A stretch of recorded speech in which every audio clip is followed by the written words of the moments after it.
kuya, men in uniform ka din. Ha?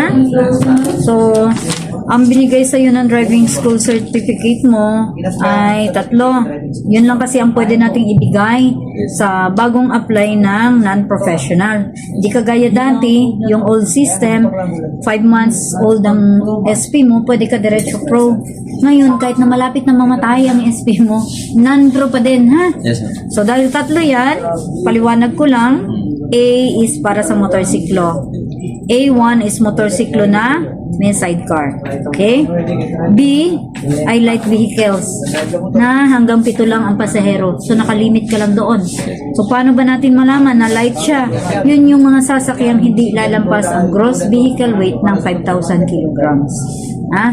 So, limitado ka sa kotse, multi-cab, minivan, owner type jeep, SUV, pick-up, okay? Pero hindi tayo pwede sa commuter van or high-age or sa mga sasakyan na 8 pasahero pataas kasi B1 yan siya, kuya, ha? Ito yan siya, B1.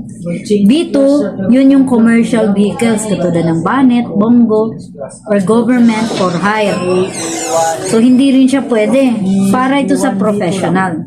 So, lagi kong advice sa men in uniform na after 1 year, kung saan man kayo madestino, okay? Hanapin nyo si LTO. Apply kayo change class. Ha? Non-pro to pro. Sabayan mo ng add code ng B1 tsaka B2. Kasi pag nasa serbisyo tayo, hindi maiwasan, papamanehuin ka ng government vehicle. So, change class, then add code B1, B2. Yun ang tamang galawan. Okay? Mindset. Pasulat ako, kuya. Apilyado unahin mo. Apilyado ang pangalan, tapos firma. Ikaw ate, A and B lang yung code mo. Kaya motorsiklo lang tayo, ha? Kahit marunong ka magmaneho ng payong-payong, hindi ka pwede mag-drive. Okay? Kasi wala kang A1. Naka-subclassify kasi ngayon yung code. Okay, boy. B.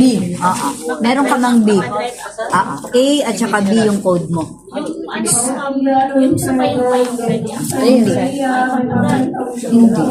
Sana sinabi mo sa driving school na marunong ka magmaneho. Kasi pag babae, ganito kasi yan.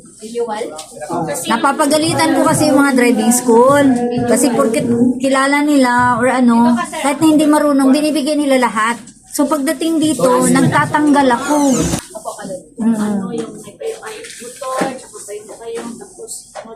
Dalawa lang ang code na binigay sa'yo, ate. A at saka B. Ha? So ako dito, as driver examiner, kapag hindi marunong magmaneho yung kliyente, yung aplikante, nagtatanggal ako ng code. So pwede ako magtanggal.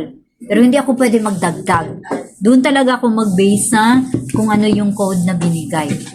Driving school, ha? Sensya.